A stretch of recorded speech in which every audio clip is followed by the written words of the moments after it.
Hey, look at God, bro. Remember a few weeks ago I was telling you maybe we should go to Durban July. Oh, bro. Yeah. You going? We going. Let's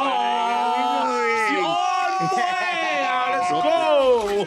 Our friends at Mattel reached out, man. So we're going to be broadcasting live at the MacG. Shout out, The bro. Mokaba Not just Njalo any MacG. MacG. Yeah, It's yeah, the yeah. Mokaba Njalo MacG. Yeah, man. We want to be there, bro.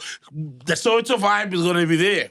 It's Gravel, right? Yeah. It's a Gravel race course 100%. in Durban. Yeah. Chillers are invited, and I was given strict instructions, Ghost Lady from Mattel. You have to be there. They want to see you. Oh, nice. Yes, please. It'll be my first time. Do you know that? For real? I've never been to Durban July. Oh, Wow, for but have real? fun, Aren't bro. you from I'm KZN? so excited. Yeah, I am. But I've never went specifically for Durban You're going to July. have an amazing time. You must come dressed as a spirit, because it's Martell and you're a ghost lady, and When it's I've seen the normally outfit- lurking spirits. Exactly. I've seen the outfit. So Okay. really now I will make sure. What are you leaning more Amazing. towards? What outfit are you going to come in?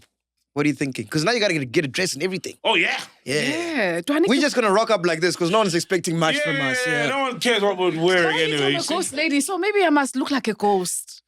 Which one is that? So what does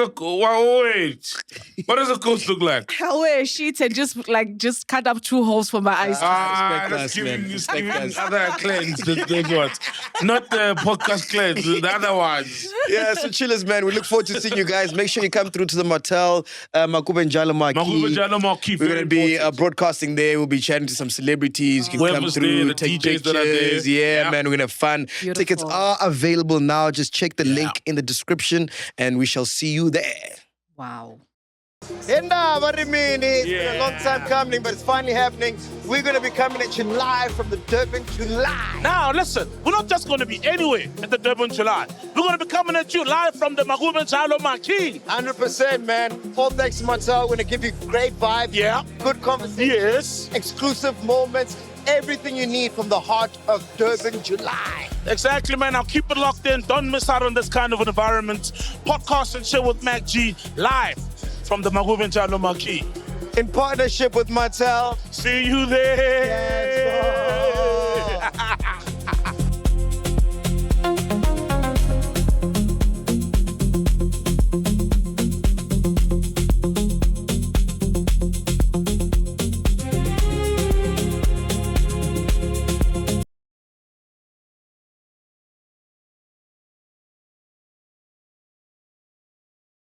I graduated matric at 15. Yeah. So I was 15 turning 16 as a first year student. How old are you now? 21? I'm vulnerable with him, he's vulnerable with me. But then the problem with that is then you become super intimate. Yeah. Now you like that's my nigga, man. You know? We would hike an hour and a half or so and then get down there and it'd start to rain. And then we have to wrap the set, hike back out. And then as soon as we get to base, it stops raining. For weeks. Wow. We couldn't find white people Wow. to play those characters. We struggled. And then the last 3 days of shoot, Freedom Front Plus in Limpopo said, oh, we heard you need white people. I took out an extra 250 out of my own pocket. Whoa. And I said, let's rock this thing, because I believe Nota in doesn't it. tell us that. No, Nota doesn't tell us. Yeah. Nota doesn't tell us you're short.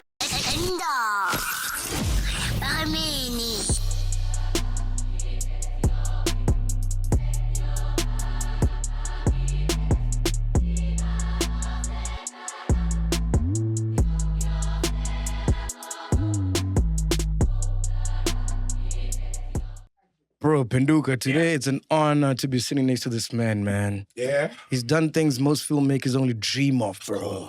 Ghost Lady, do you want to hear this resume, bro? I want to. This nigga, he grew up in Soweto, bro. He spent 20 years in the film industry. You might not know his face, but you know his work. Okay. You know his work. Definitely.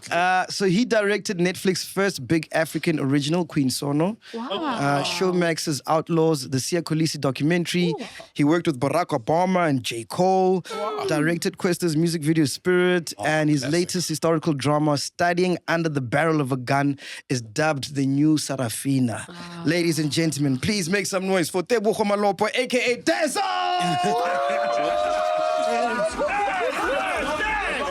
Legend in the making. Yes. Oh my God. Why do they call you Deza, bro? Tebogo Malope on MacG show. Yeah, why do they call you Deza, bro? Tebza.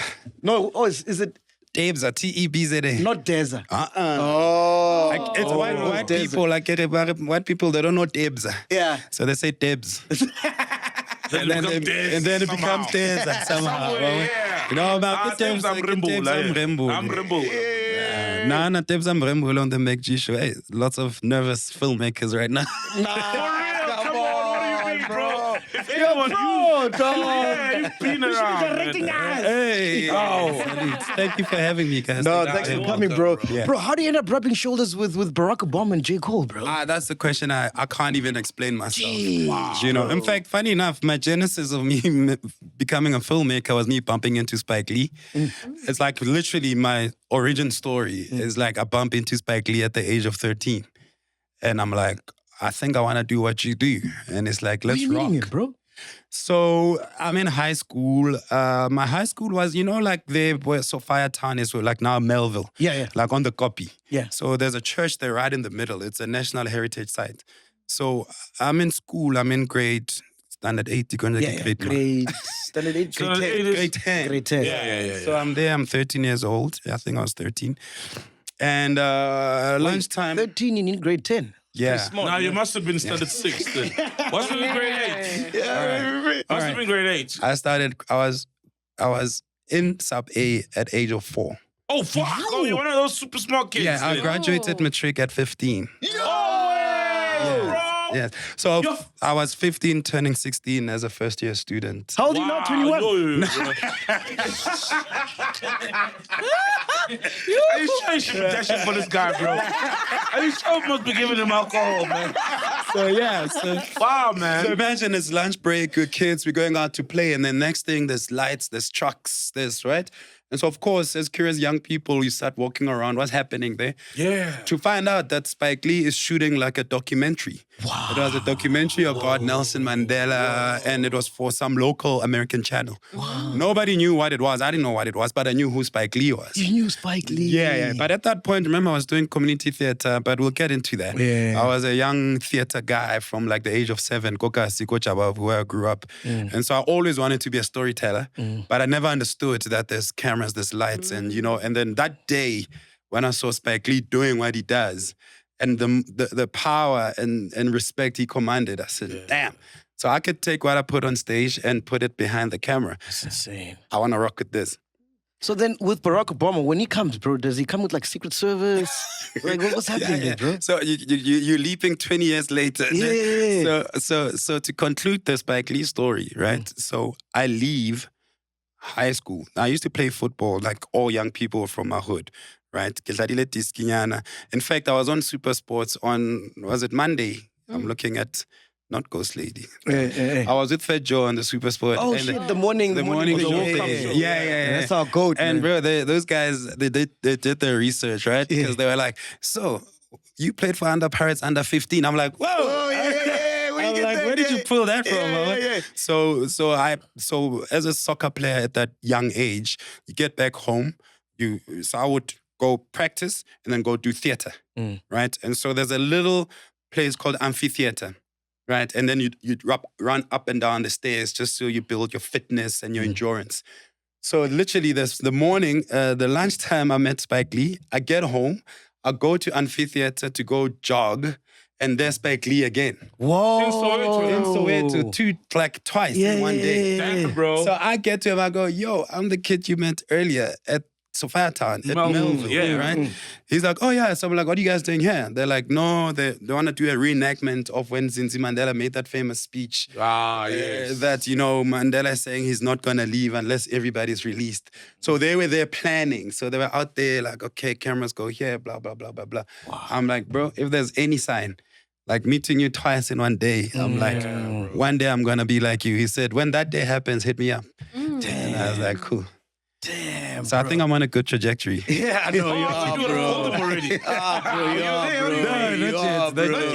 Not yet. So tell us about Barack Obama, man. Like, is he coming there with Secret Service? How's his aura, bro? 100%. I mean, the crazy part about that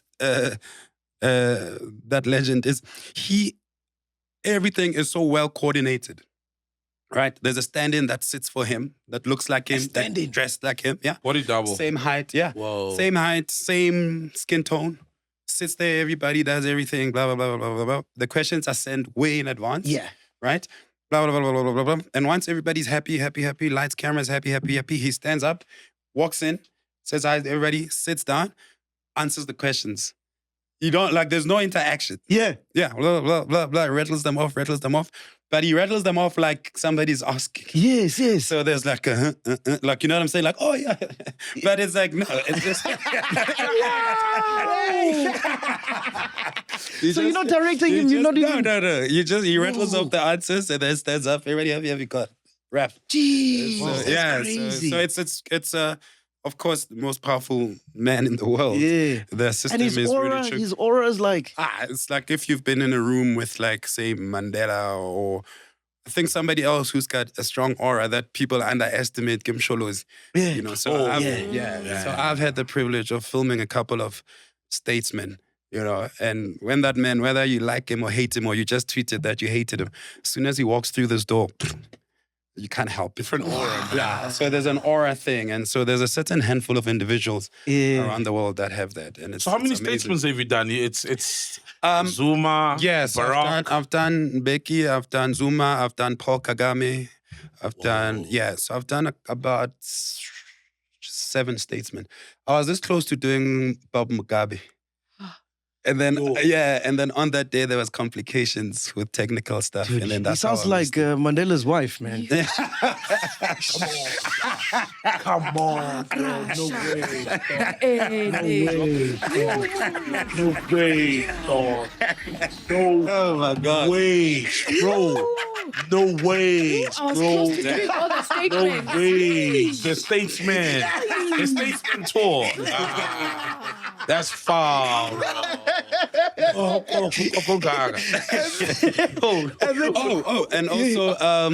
And also because I was directing on Origins when Macron also came. Yeah. So I never got to sit across the room with him, but I was directing remotely while we were filming Emmanuel Macron. So Wow. That's because the we shot fresh that guy. during COVID. Wow. So he was this side of the bubble and I was this side. But I could see him and I could tell my camera people what to do. So when you're shooting these heads of state, what is it? And why do you get called in?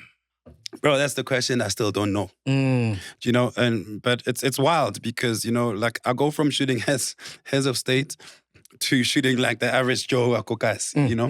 And I think for me what it is, it's the power of story. You know, it's just like there's something about this kid that knows how to capture a story that nobody else knows how to. And so if there's anybody that we can give the opportunity to do so is this kid. I can't, and this is me now trying to think off the top of the dome, why do I always get that opportunity? I can't explain it. I don't know what it is. But I always get it. Well, this one you're shooting basketball, what? Yeah, Basketball Africa League. It was the story of how like you see it now, it happens every year. Yeah. But the idea was to tell the story of how it was put together during COVID, right? And by the way, what people don't realize about that show is that I shot in 10 different countries during COVID. Whoa. Sometimes level 5 COVID, but I would be able to travel from here to Angola. That's insane. So bro. that's kind of crazy. But I guess the people that were involved are powerful people.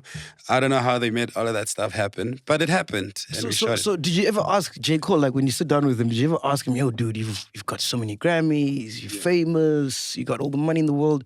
Why would you want to come to Africa and play basketball, bro? Yeah, I did. If you watch that show, most people haven't seen the show, right? Because it's out. It's out in the US and Canada. Yeah. But that's one of the first questions I asked him. And his answer is that that was his dream. Like his first dream was to be an NBA player. Oh. And he's like, he says he's like, he had that sort of delusion of grandeur. He thought he was better than he actually was. And so he started like, and then as soon as he started competing with real players, he was like, oh my God, okay, now. It's not for let me. me go do some beats. So, but this was an opportunity for him to live out his childhood dream, you know. And it's crazy because when we find out that J. Cole is coming, we are inside the bubble. So how the show actually happened was we went to 10 different African countries to follow the players, the coaches, the dream about playing professional basketball. And then it was going to culminate to to this finale that was happening in Rwanda, right? I remember, yes. Inside the bubble, right? So now, but once you're inside the bubble, the players, the coaches, the crew, I was the only film crew telling stories inside the bubble, right? There was ESPN crew, of course, shooting the tournament, but the crew that was telling stories of the players, it was us. So we inside, and we start getting texts that, yo, J. Cole is coming. Just like what? that. Yeah. We're like, what? They're like, on the ground. The NBA guys are like, yeah, J. Cole is coming and he's going to play for the Patriots, which is the team from Kigali. And it's wild because these players, some of them come from the poorest of poorest villages in Sudan, in Dakar, and, you know, and yet this guy's coming in the private jet. And, you know, but they're like, as soon as he gets into the bubble, there's no guards, there's nothing. It's just him rocking. Wow. That made it beautiful because as soon as he walked through into the bubble, he was a normal bro. Yeah. Like, hey man, what's going on? Yeah, what are you guys doing? Oh, we're shooting a thing. Oh, And you're cool. a fan of him at this time, right? Yeah, of you course. fuck with J. You know, Cole, so yeah? I'm like, yeah. But it's funny, like there's a weird thing that happens to me when I'm filming. It's like story becomes God. You know, it's like when I'm not shooting, it's like, I'm a fan. But as soon as I kick into story, yes. I'm no longer in the a fan. zone. I'm in the zone. I'm like, I'm a steward of the story that needs to be told. Oh, and so when I'm talking to him now, I'm no longer talking to J. Cole. it's just like a character that I need to understand. What's his source? What's his genesis? What moves him? Beautiful. What makes him cry? You know. Yeah. And so within a few minutes, we were kicking it. You know, and we spent a week together, basically in the bubble. And he was another guy, man. He was like at breakfast with the brews, going around the tables. And I think after that first day, when everybody was done taking their selfies with him, he was just chilled. Wow. You know, and but he did crazy things, like he'd go on FaceTime with Steph Curry and then show his team. And so you'd see his teammates collapse. You know, but he's a chill brew, and so it was a good time shooting with them, and to sit in this position to say, I've done another project with like a J. Cole and a Barack Obama is amazing. So how does the Queen Sono project land on your lap, right? And it's so funny when he walked in, because I got him downstairs. When he walks in, he's like, yo, bro, I hope you're not going to ask me if I smashed Pearl Tusi. You came up with that, bro. Hey, you brought it up. Clearly. There's something there. But did you though? No. Pearl Tooth. Them turned the rock. Pearl Tooth. Drop the thing. Because that's a big deal, bro. It's like, it's Queen Sono's... Yeah, I know, that is also a big deal. But I'm saying, Queen Sono is the first Africa... original from Netflix. Yes. Whoa. That's massive. Yeah, it's crazy. I mean, it's actually funny. I'm going to put my mother, Desiree Macha from Bob McGrandicho, you know, because that's really where I really grew exponentially. So I was at Bomb with Angus Gibson, with Desiree, with those guys. You know, when Deo Mahlatsi welcomed me in, and he mentored me for many, many years, right? And in fact, Bomb made me a junior partner. I'm like the only person in the world who has ever made junior partner at Bomb. And I used to say to Des, let's jump on a flight and go to the States because Netflix is coming to South Africa. And Des would be like, I don't think so, but maybe, but like, you know, so there's a thing. And then eventually I was like, you know what, I actually need to step away and go figure this thing out for myself. So I remember leaving and telling Des and Angus and they were my lads. I said, okay, I need to go figure this thing out myself. There was no love lost and whatnot, right? And then a couple of months later, Kagiso Diga calls me. And I remember I met Jameli. I'm lit, you know? I'm like, he calls me, I'm like, yo, I gotta go. So I go around and stand at the corner. He's like, yo, man, there's this opportunity to come to the first show of Netflix in Africa. Are you vibing? Yeah. I said, oh, damn. Yeah. All right, let's rock. Yeah. I didn't even ask questions because I like Kagiso Diga a lot. You know, he's like a brother to me. And then we did the first Netflix show, myself and Kagiso and Pearl, of course. And the first day, Desiree came back to me and she was like, nigga, you right?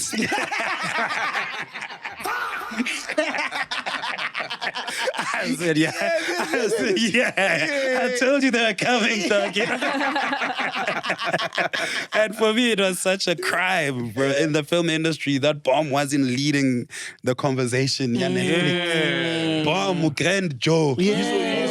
Iconic as Zone 14. huge It's like they were shows. supposed to be leading Yeah. the conversation with Netflix. And I'm saying it again. Where's the camera that I should look at? Mama Des, you should be leading the conversation with Netflix. But yeah, but that's how it happened. Kex just randomly called me and then we rocked. Bro, what do you think about the storylines of Netflix productions, like from when it started now? Because like now there's plenty, right? Yeah. Because I always feel like the storylines is a cut and paste of like Hollywood Shows. story. Yeah, the templates, man. Yes, and they just make a South African Two wealthy rendition. families feuding, Yana. Yeah. You know, it's never the real South African flavor where you can smell South Africa through the screen. Like the new movie we'll talk about later. Yeah. Yeah, or like the spread video that you made. It's not authentic South African. Yeah, I think you know what happens with like Netflix is great, right? And they've done a couple of great things, but also Netflix is like how do I put it? It's like you're walking into a supermarket, right? It's like there must be a thing for everyone,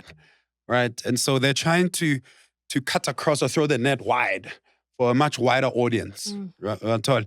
Whereas if you look at platform like, let's say, HBO, for instance, HBO goes, no, we are very niche and we want sort of auteur storytellers that tell they've got a specific voice. And so HBO can be like, no, all we're going to do is Game of Thrones, is Breaking Bad, is The Wire.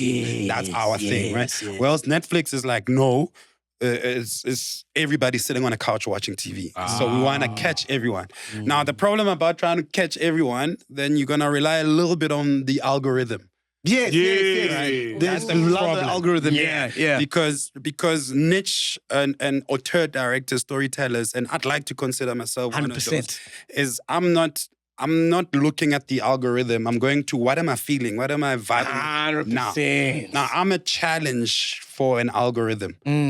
Because what I'm doing, I'm actually feeding the algorithm a new algorithm. Yes. And so then the algorithm reads from what I'm doing and go, oh, there's interest in this sort of thing. Right. And so for instance, this film, when it comes out, for instance, let's say it comes out on Netflix after the cinema run, the algorithm is going to feed back. Yes. And then they're going to say, oh, no, actually, guys like this sort of thing. And then that creates like a new template. And that's how you get your narcos. Exactly. And then it becomes a new template. And so the problem with trying to reach as mass as possible, you rely on the algorithm. The algorithm reads, it's like large language models, right? It almost gives them the best common denominator. Yes. So it goes, oh, no. People liked it because there was this family and this family feuding. Oh, that's why they like it. Yeah. Right? Because it aggregates. Yeah. And that's the thing. So I ever so often Netflix does something that's like so unique and so fresh. But the trick, the challenge is trying to reach a mass populace. So then, what do you think about? And I haven't watched this show, but I've seen a trend. It's in my WhatsApp, and that's how I know shit is trending, man. When everyone on my WhatsApp is talking about, right? Yeah. I haven't watched it, but where do you think they got it right? The Polygamist. I don't know if you've seen that. So that's crazy. Like I'm with my friend JJ now. Who else are talking to on the phone now, driving this way? So I want to call with Tumom Charlie. Yeah. Literally. Oh, Jonas. He's Jonas.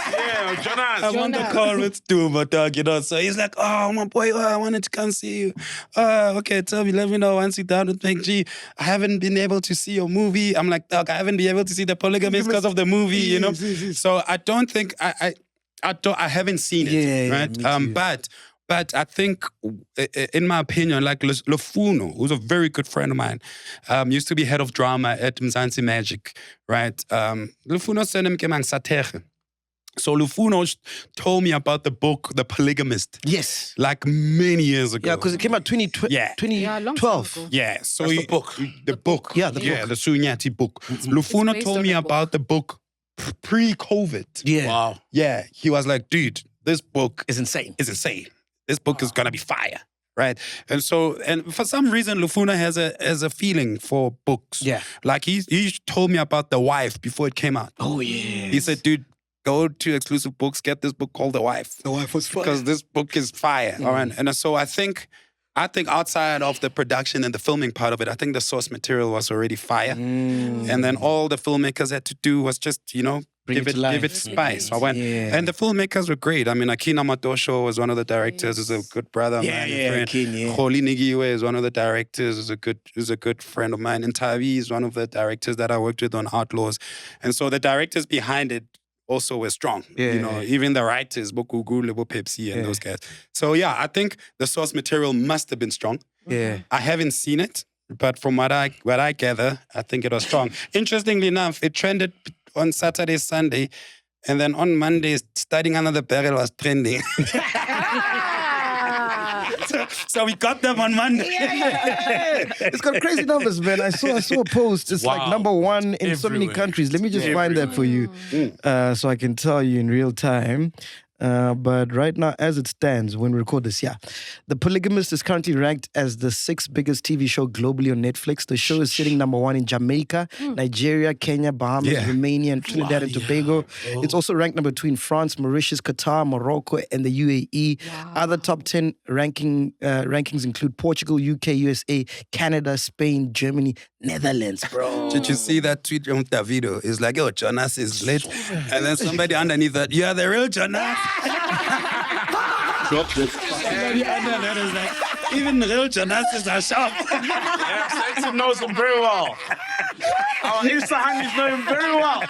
He's the Jonas of the North, man. Bro, let's talk about Outlaws, bro. You said it gave you trauma. Why would Outlaws give you trauma, bro? Yeah, I mean, look, I'm a very, I think stylistically, like I'm very unique. And I think if you look at my collection of work, so with Outlaws, we're trying to do like a Western, you know, like the By first the way, type of should we Western. turn on the aircon. Are you a bit hot? I can see soon. Am I sweating? Yeah, should I turn on the That's aircon? bad, man. That's not bad though. But if you want to. I don't want to give you trauma, man. You can turn on the aircon. He's a friend. Light that up, still a friend. Yeah. Yes. So, is it on? Yeah, he's gonna put Yeah, it that on. one works better than that aircon. It's too far. Yeah. But it's going to But be on now. you'll now put the on while fan. we're talking. Yeah. Dope. Yeah. So Outlaws, I was trying to pull off something that hasn't been done really. You know, it was like, how do you do like a long form Western? You know, like, I wanted to do Mopem. Do you know what I'm saying? Yeah, I was like, I want to do Mopem. But then it was like Romeo and Juliet meets Mopem. Yes. Basically, that was what the thing was. And so, but the undertaking was, you're gonna do 40 episodes, right? And I wanted to shoot it on location. So we were down there in Bergville, you know, and in Bergville, you're literally on the border of Lesotho and KZN. Yeah. And so the idea was, I always want to be on top of the mountains. Yeah. You know, the huts were on top of the mountains and whatnot. So literally from the bottom of the mountain to the top was a 2-hour hike. Yeah. Every morning. Yeah. Right. And so it was a huge undertaking for the crew. And I mean, like a lot of this crew were doing like long form stuff. So they used to, we've got a location, it's in Joburg, air conditioned blue rooms and whatnot. And then suddenly I'm taking them to like Bergville, where it's like, we're gonna hike up this mountain, whether it's raining or not. In fact, there was one specific scene we couldn't shoot 4 times. Yeah. Because we had to hike and then go down into like this little cave type setup. And then at the bottom, there was like this waterfall and a river. And I wanted to do that. If you've seen Outlaws, that opening scene where, you know, they meet for the first time there, you know, we would hike an hour and a half or so, and then get down there and it'd start to rain. Damn. And then we have to wrap the set, hike back out. And then as soon as we get to base, it stops raining. and then we do it again, right? The third time around, the producers go to the neighbors. One Gogo neighbor says, Gogo, tell us what's happening. This Gogo's like, I'm going to shoot that one. Yeah. No one to laugh. Dog. So the producers had to pray, do stuff. Wow. Yeah. For us to eventually get the thing. blessing. Yeah. And I'm like, I don't know. I remember the only thing I heard from the Gogo was, you must bring an actual 2-rand coin. Yeah. Something like that. So I said, you know what? This is above my pay grade. So I'm going to walk away. Yeah. And then you guys tell me when we can shoot the scene. And eventually we got it. I think it was the 4th try. After the 2 rand. After the 2 rand. Wow, The kind of storyteller you are, I was thinking you'd want to be part of that process to have a deeper connection with the environment, especially because you wanted to shoot on set. Yeah, but also I have to divorce myself from the environment as a storyteller, right? It's because, like, for instance, that's why I said that's part of the challenge of also doing documentaries, right? Is because when I did the Siya Kolisi documentary, then he was my mate. He became my mate and my brother. And then it's like, yo, where do I draw the line from like being like, nah, ke ao tiaka. And now that take a curveball and you're like, hey, no, Otiago. It's a betrayal now. It's a betrayal of Otiago. Yeah. And so there's a certain level as a storyteller where you have to draw the line to and avoid inserting yourself too much, both in the environment and in the people that you're trying to capture. And so in that moment, it was one of those moments. Like, I was there to hear them out, but I was like, you know what, for whatever processes that need to happen, let me pull myself out. So none of me plays a part, right? Whatever belief system I'm in, however I was my upbringing, I just need to be a storyteller who's coming in to tell a story about these characters. Everything else that's happening around me doesn't necessarily include me. I get that, bro. The Sia documentary, bro, how do you get him to like open up? Because he talks about his marriage, his issues with his dad, like real deep stuff, man. How did you unlock that, bro? It was worse. He went worse. He went worse. Yeah. The stuff that we didn't see. Yes. Jeez. So the stuff that ended up on the cutting floor was, How was, bro? You know, it's quite interesting because most of the stuff that ended up being in the film is stuff that I took a camera because I really needed to understand him, who he is and whatever. But the initial thought was, no, we are not shooting the documentary yet, right? I'm just doing my research. So I took a camera, just walked around with him in his township, and then I eventually sat at the house, at the bedroom that he used to sleep on the floor at. Whoa. And I said, oh, okay, sit down, tell me about it, you know? So, and I think maybe that was the magic. So how long does it take before you actually shoot? How many months are you doing this kind of stuff? No, so from the moment we pulled the trigger, I said, let's go. Yeah. 3 days later, I was on a plane to Eastern Cape. Yeah. And then I'm like, okay, tell me about you. I said, before I go and I write a script or a treatment, I just want you to tell me clean. You know, it's like us sitting like this. Yeah, 100%, yeah. And I think maybe that's the magic behind it, right? Yeah. Because we were technically not shooting the documentary. Yes. So nobody is performing. You know, so it's just like, oh no, I'm just telling Debza about 100%. he's just gonna use this material to build the script and whatnot. And that's the material that we used a big chunk of. So then how do you separate yourself from the relationship you've built with him? Because like you're saying, you removed some stuff, but what if that stuff that you removed was important for the story? Yeah, and so that's the thing. And actually, I want to take it back a little bit because one of the reasons he opens up is because I open up. Oh, Do you know what I'm saying? So it's like I'm talking to him like, you tell me about your relationship with your dad. You know, I went through this. Oh yeah, I also went through that. Right. So there's like that connection that happens on the onset, off the bat. I went, oh no, I'm vulnerable with him. He's vulnerable with me. But then the problem with that is then you become super intimate. Yeah. Now you like. That's my nigga, man. You know what I'm saying? I'm like, wow, you know, this is what happened in my relationship. Yeah. Meant to meet you. So that sort of that happens, but then that becomes the challenge moving forward, where now there's this sort of connection. But then it's to sort of this constant reminder, you know, to say, okay, I'm handling a national asset here. There are certain things where it's like, yes, we do want to go deeper with the story. We do want to understand more. But at the end of the day, he's a pride of the nation. So there's a line that you need to draw also where you like, I can go this far, but I can't go further than that.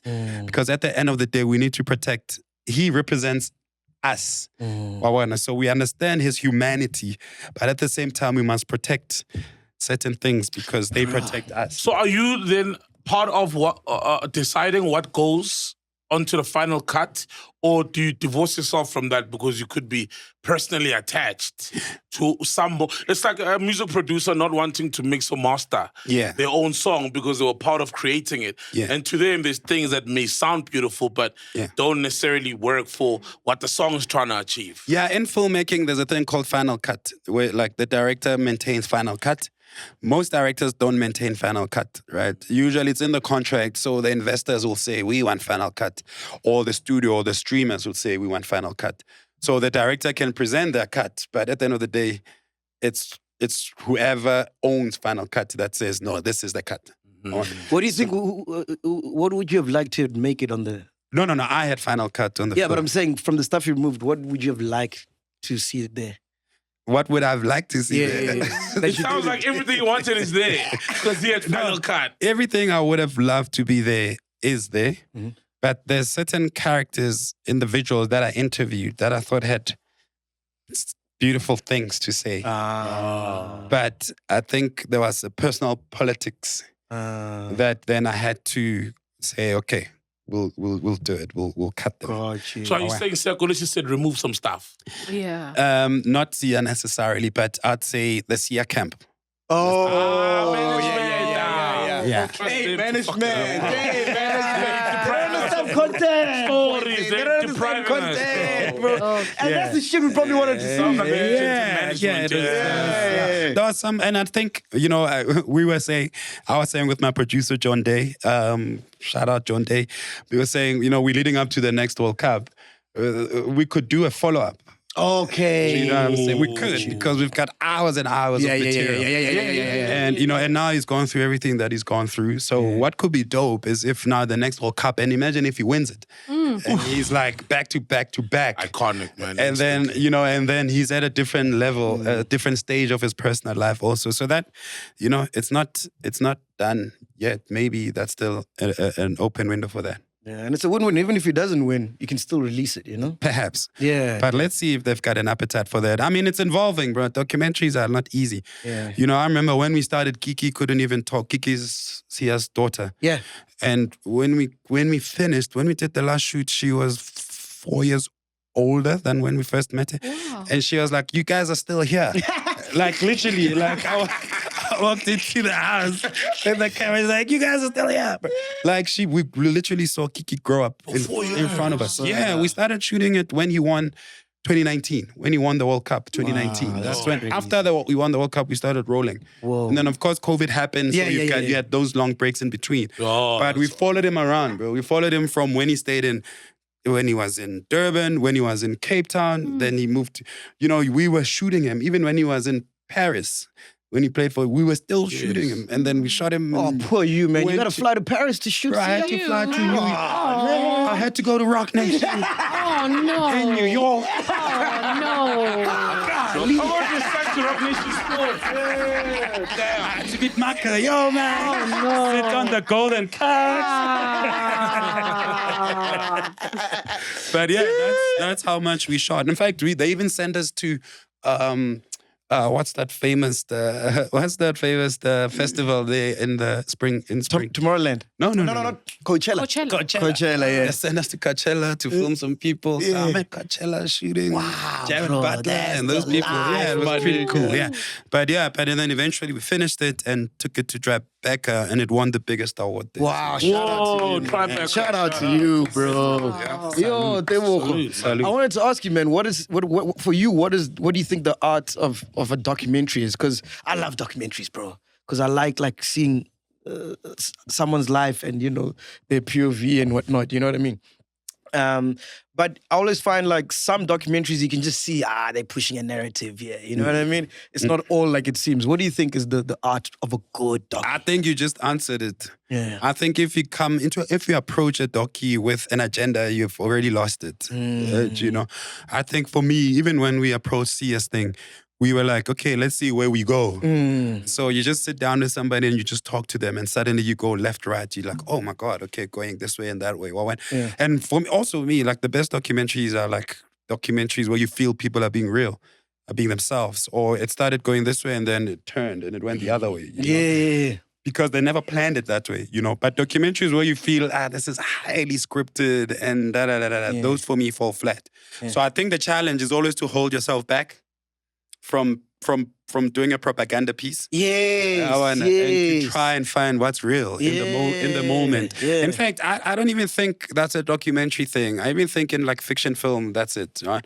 When I direct an actor and I feel like they're trying to put on a performance, I'm like, I've lost you. You know, just be in the moment. You know, I know this is a script and you're playing this character, but what are you feeling right now in this moment? Let's capture Say that. the line with how you're feeling right now. It's like you find an actor, like they were stuck in traffic for like 2 hours, they get to set, and then they spend 10 minutes trying to block out their frustration. Okay, woosah. I'm like, no.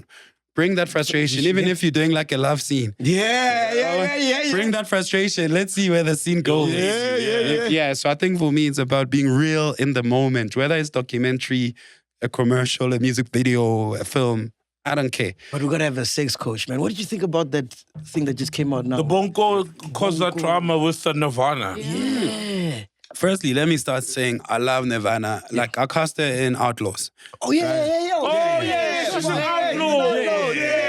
She's the lead in Outlaws. I think she's super talented and comes from a super talented family. Oh yeah, you know, she does. and you know she's a daughter of Dunokwe. And Big So, and so she's a beautiful human being. But there's you gotta. It's almost like you have to wear different hats. You know, so I'm like, okay, if Nirvana was my sister, I would hear her out. 100%. Do you know what I'm saying? I'd be like, yo, what happened? I'll be mad, I'll be angry, I'll be like, let's go, let's push. But then I wear a hat as a professional filmmaker. I'm like, we've got processes in place. So let's follow the processes. And if the processes, so it's kind of a juggling game, which is not always easy, you know, and I wasn't there in that moment to understand how the internal mechanics, gravity, how it worked, and how they treated it. I don't know, but I would say fair and power to her for coming out and saying it, because it's absolutely brave. Like however way you want to receive it or think about her, to stand out as an actress and say, this is bull. In this industry, that's very tiny but big. You know, to be able to do that takes gumption, takes a lot of balls. So shout out to her for the balls. The merits of what she's saying or not, I think it's something to be debated another time, because also I wish I had all the info 100%. about what happened there. But in the same breath, I want to say I know Bonko also. And I know he's also an outstanding talent. He's a family man. So it's a very complicated situation that you kind of need all the elements on the table to make a judgment. And so if they say the process played its part, fair enough. If she says, nah, it didn't, fair enough. And you can hear both at the same time and not have to make a call. Bro, when you direct a sex scene, bro, like visually, what are you chasing? What are you looking for? Are you tapping into like past experiences? How do you know you got it? That's the No, sometimes you're tapping into fantasy. Nah. Yeah, sometimes. But it depends what the scene is asking for. Well, the scenes, you know, I remember I actually directed Pearl Tooth and Vuyo Tabula, their sex scene in Queenstown. Wow. And it was funny because it was the first scene that I directed on the set, you know. So, on Queenstown. So I walk on set and Vuyo Tabula is nervous. Chief, man, you sense So for the first 30 minutes, he's like, good tense, you know. Nobody knows. Where do I touch? Where do I hold? What am I doing? And interestingly enough, I mean, now we've got intimacy coaches, which is great. You know, so like, for instance, on Outlaws, we had an intimacy coach and everything is done. The system is proper. So intimacy coaches, they have meetings prior to even rehearsals, where it's like, okay, cool. Are you comfortable with me touching your shoulder, touching your neck, touching your ear, your nose? Right? And then, okay, do you mind if I kiss you on the neck, on the cheek? Okay. Where do you want me to put my thigh, here or there? Do I want to do I thrust half? Or do I thrust twice?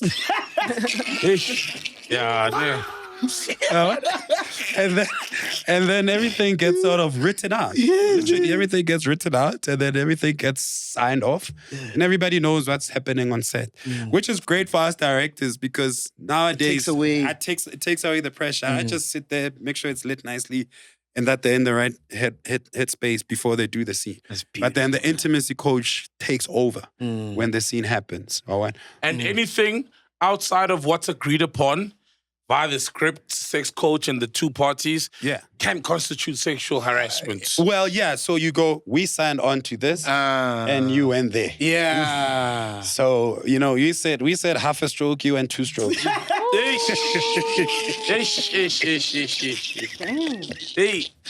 you shower a stroke, man. I'm a charges, boy. But then you're like, but I was in traffic, dog. I told you I'm frustrated, my nigga. Yeah, but I was thinking, I was in the moment. I was thinking, bro, imagine Yeezo with intimacy coach. Yo! Imagine that prison scene, dog.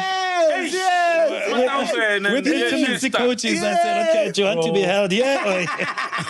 you know what I'm saying? So I was like, look, I'm happy that I don't have to deal with none of that, But that's how it is. And look, I mean, I've done plenty of sex scenes, and for me, I don't when I write, I don't really write sex scenes in.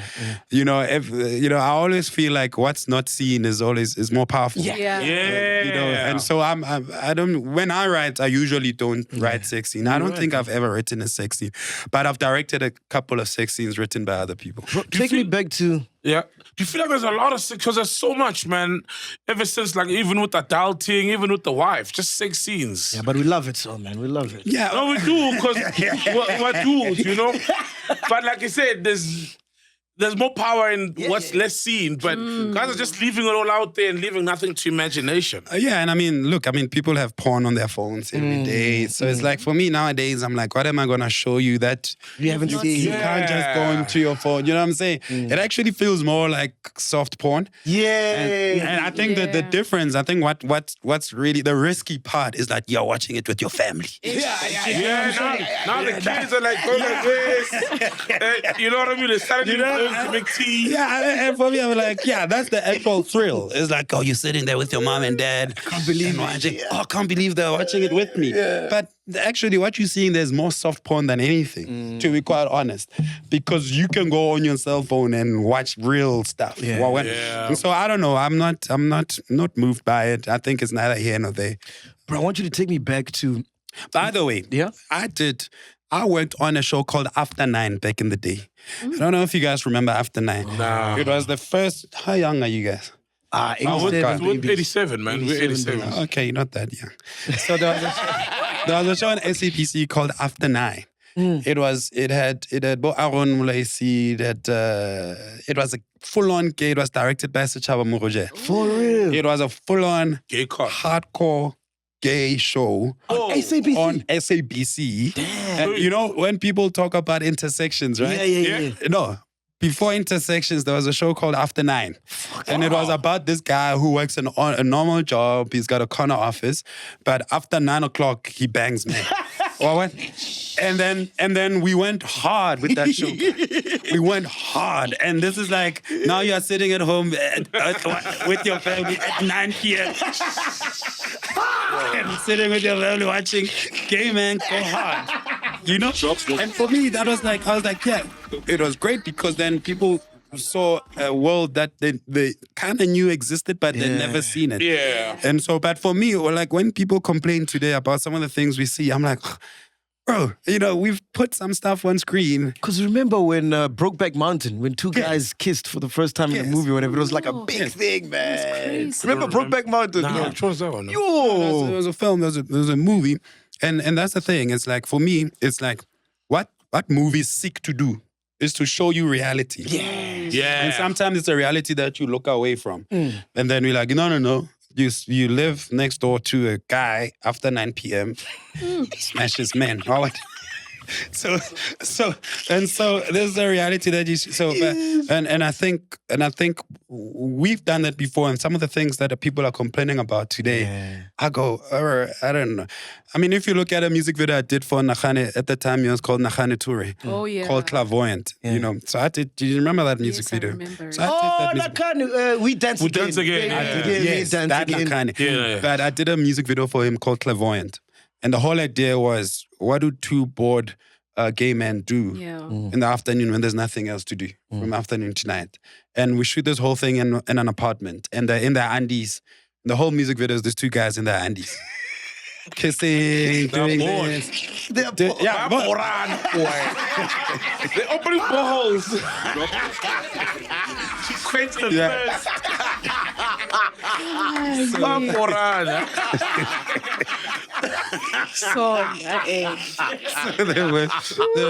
they're chilling. Then they go take a bath together, and then he jumps Yeah. out of the bath, and we go full blown nude. Yeah. He jumps Wow. out the bath. You see the bums. Crazy. Yeah, and for me it was like no, but that's reality. Yeah. And Yeah. so sometimes we if you show reality in its truthfulness, to me, fair enough.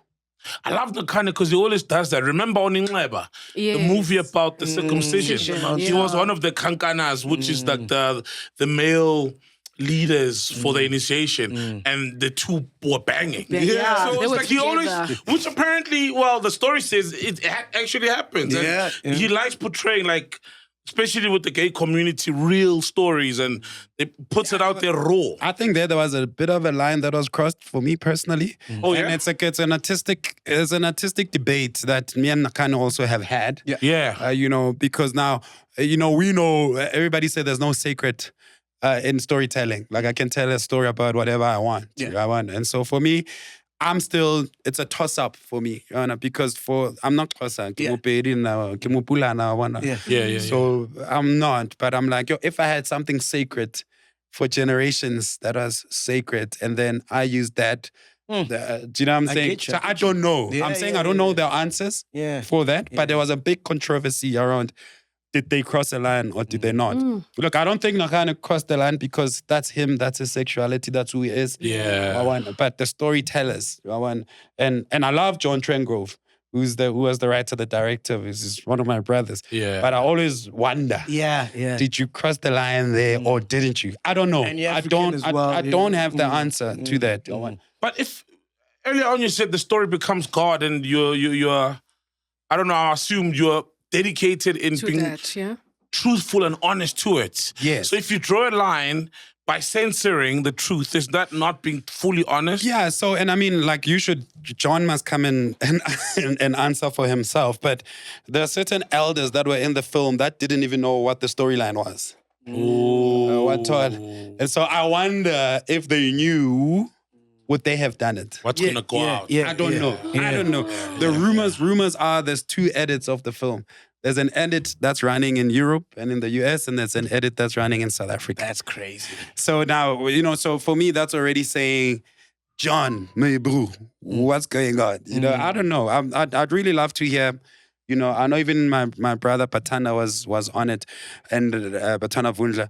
So I wonder what the story is there. I don't know. I know that there was a big debate on social media around it. Some people felt offended. Oh yeah, big time. Yeah. Because men of livid, they bro. were Don't livid, have bro, it. and I was like- Yeah. And for me as a storyteller, these are some of the questions that I need to answer for myself. Yeah. Where's the line and where do you cross it? But if I'm doing a controversial piece of story about something sacred, and I tell you one thing, this is what we're doing, so I get your cosign, and then the output is something else. I don't know. I question myself. Yeah. So what? I don't know. Bro, I want you to take me back to when you're in the gym, right? Yeah. And you hear Spirit for the first time. Yes. Like, how is it possible that you already have the video in your head? Like, so Yes. when you're listening to music, you're not listening like how we are. Like, are you seeing pictures? I am, but sometimes a song hits me, Oh, touches something. Activates something. Yeah. Oh. In fact, Drive, Black Coffee. Yeah, When I heard Drive. when I heard Drive for the first time, Beautiful song. I already had the visuals for it. Wow. And interesting enough, You shot it as well? No. Oh. A week, 2 weeks later, they call me. I didn't initiate the call. Whoa. They called me. They're like, dude, we'd like for you to do this. We need to sort of match up the schedules. He's in LA. And we could not make it happen. The schedules could not happen. But that one I really wanted to do. What was the because visual? What was in your head? So it was like a one shot inside the car. I don't know if you've seen Children of Men, the movie by Emmanuel Lubezki, where it's like there's a pregnant lady who's running. So it's like a post-apocalyptic film. and there's no babies anymore in the world. And this one woman is pregnant, has a baby. And now everybody wants this baby. So this woman is running for her life. Like it's a one-shot movie. Doesn't cut. Oh, wow. Yeah, Children of Men. You must check it out. Emmanuel Lubezki. And it goes, bro. It goes. I think the director is Alessandro Inarutu. And the DP was Emmanuel Lubezki. And it goes. It never cuts. But then they jump into the car. And as they jump in, there's a crowd of people behind. There's a crowd coming down the mountain to the left. They're chasing this car. The camera does not cut. It's in the car. It's spinning. It's on the passenger side. I'm like, how the hell did they do this? Yeah. But you see everything happening around the car, and the camera never cuts. Not once. So I had this concept, like based on that. Yeah. Like they're driving, but all sorts of things are happening around the car, and it never cuts. Right? Whether it's from a protest or this, and then on the side of the road, somebody's making out this, and Kaisuke is on a phobia, Kaisuke, if he's must fall. You know what I'm saying? I had like this whole thing. Or they're handing you divorce papers. You know, Whatever, dog. It's just- Things are happening. It's live.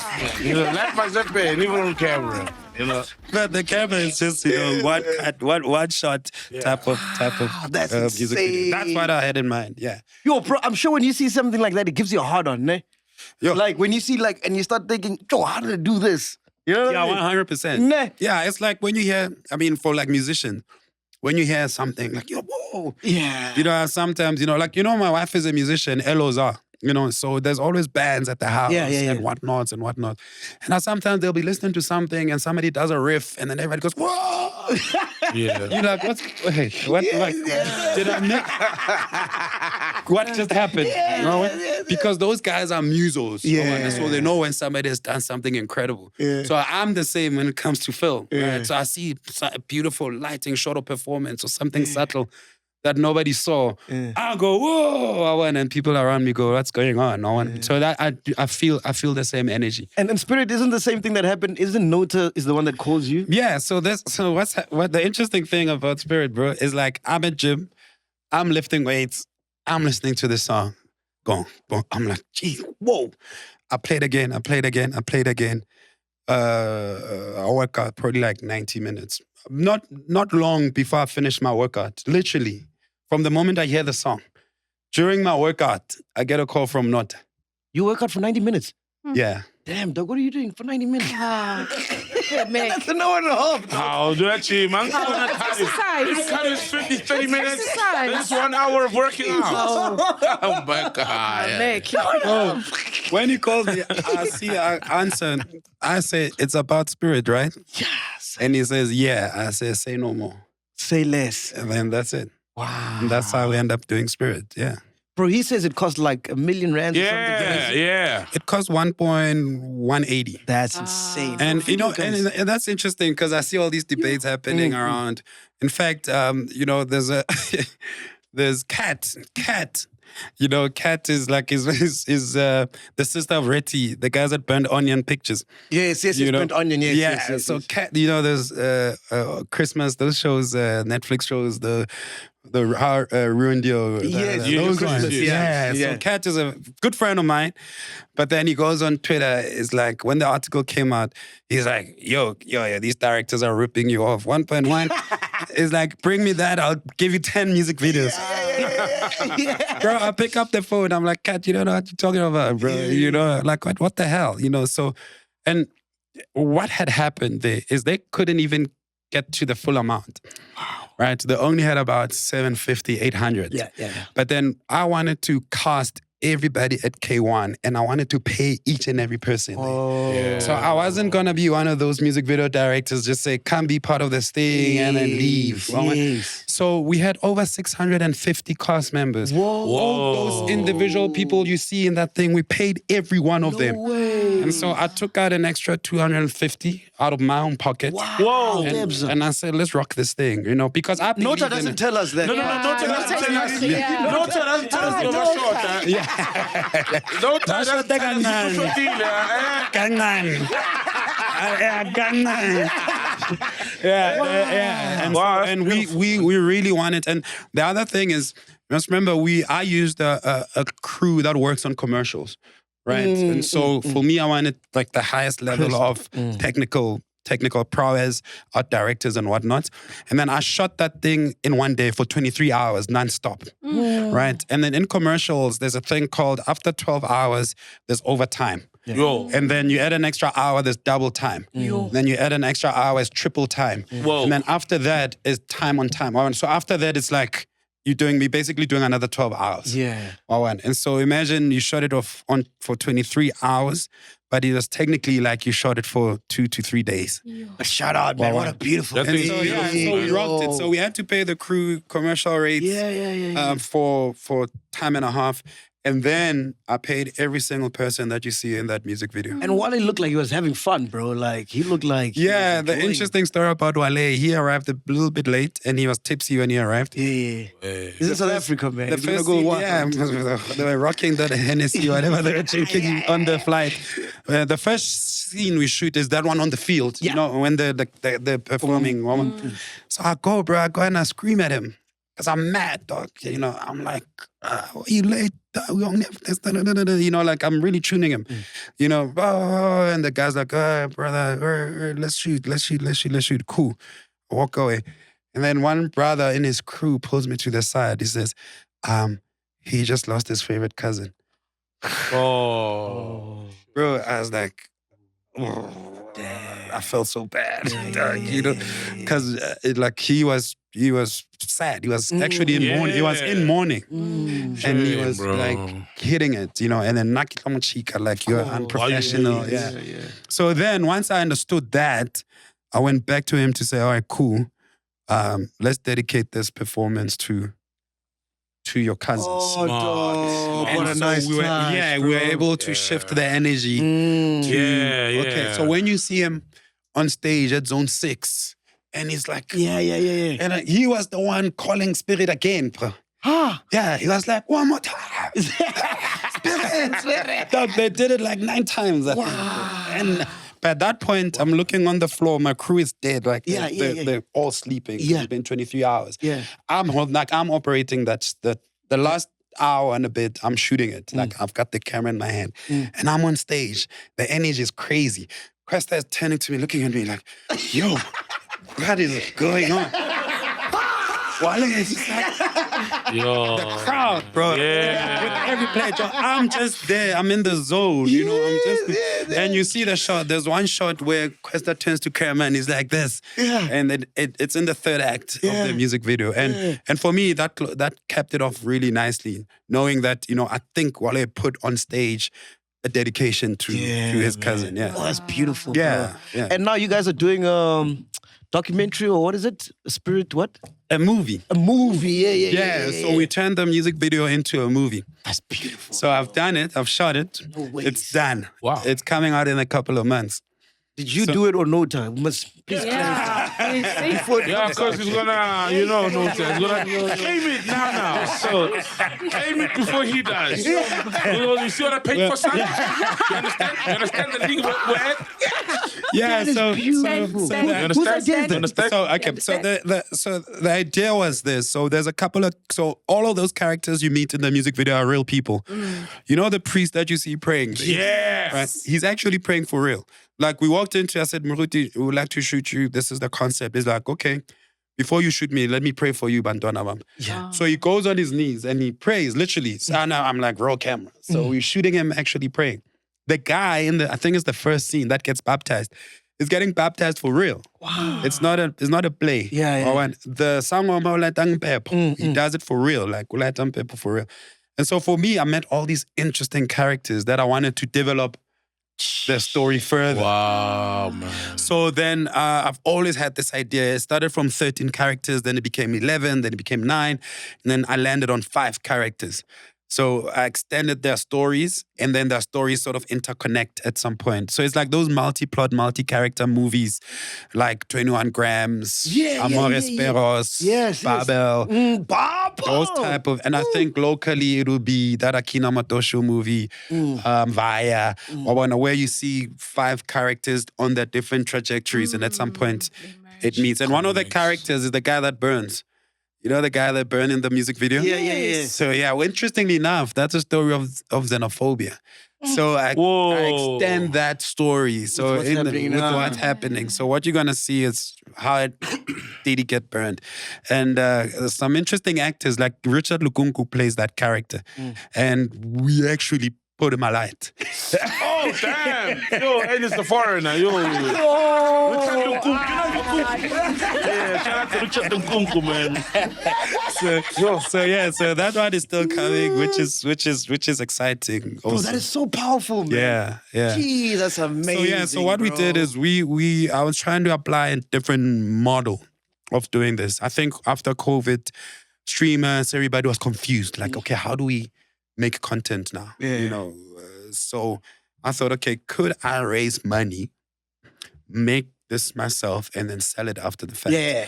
And so I managed to raise money. Yeah. Because I know a couple of rich friends.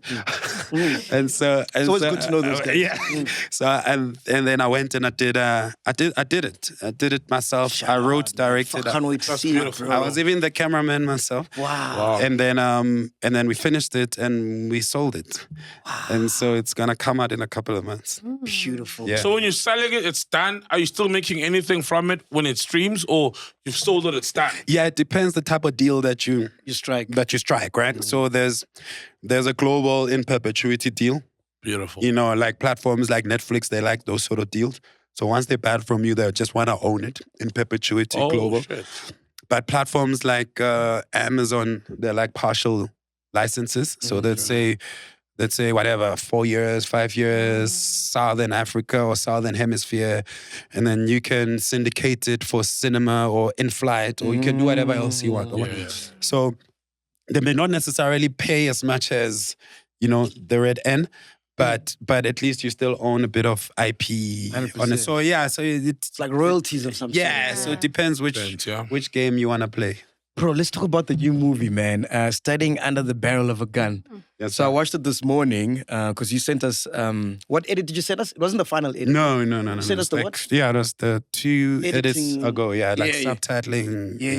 Yeah. Bro, I want to start off by saying, before you tell us about the movie, Ernest and the Chancellor, fucking amazing. What Yeah. an amazing performance. Yeah, Hey, that incredible. Chancellor's amazing. There was the accent. Yo. That guy, yeah, he's good, he's good. Who's that guy, bro? I don't know. His name is I've Mulifi. heard the voice before. His name is Mulifi, and he's famously known as Walat Koskim Sam. Yeah. Oh, that's way. Yeah. No, he's brilliant. I think what most people don't realize, I was in Turflop for the first time about 16 years ago because I shot Skim Sam.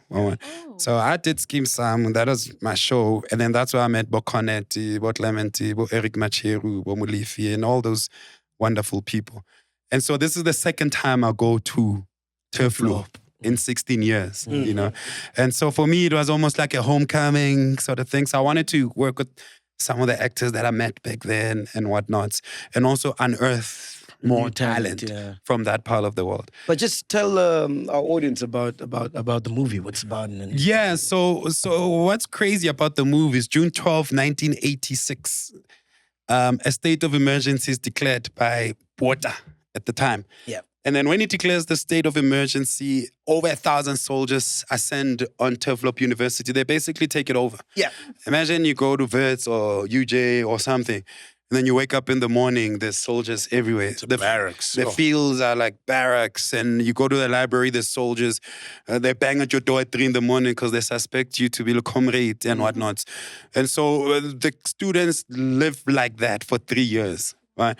And there's a reason for it, because that university was agitating politically for many years. Yes. They declared themselves a liberated zone. They said, we understand that South Africa is under this regime, but Tina, Rona or Rena, we are a liberated zone. And so they had freedom of speech. They would teach black consciousness. In fact, Steve Biko launched SASO there in 1969. And then in 1972, there was a guy, Ongkgopotse Tiro, who was the SRC president, who made that speech challenging the regime and Bantu education. And he became the first activist to be taken out by the regime in 1974. They sent him a letter bomb. What people don't realize is that Botsietsi Mashinini was mentored by Tiro. who then led June 16, 1976. What people don't know is that Peter Mokaba himself was recruited into politics by Ongkgopotse Tiro. Wow. And then Peter Mokaba was in and out of the University of Turfloop. So that university became like this crazy. There's other characters that are mentioned in the movie. Like there's a scene where Nix Lesufi, who's Banyaza Lesufi's brother, is being taken away by the police, and the students are trying to drag him, and then the police shoot up in the air. It's like there's all sorts of interesting characters that are like powerful today that come from that era. And so the regime was like, no. We cannot let June 16, 10-year June 16 anniversary happen with those students running amok. So I remember you mentioned, is it Moses Tembe? yes. I saw the name at the end. he Is that Anele? He was, yes. Is he that was Anele's yes. father? His father? He was there at the university. Yeah. Because another name I saw is David Makura David as well. David Makura was SRC president in 19. So just after, when the soldiers were about to leave, David Makura was there. Guys like, Babum Teto, there's this kid in the beginning who's commentating. Yes. That's actually Babum Teto. Babum Teto. Yes. Oh, wow. That's actually Babum Teto. So there's a couple of, look, JJ Tabade was there at that time. Frank Chikane, I Frank think, Chikane was there. around there as well. Yeah, Cyril Ramaphosa is an alumni from a few years prior. He was the president of the Student Christian Movement.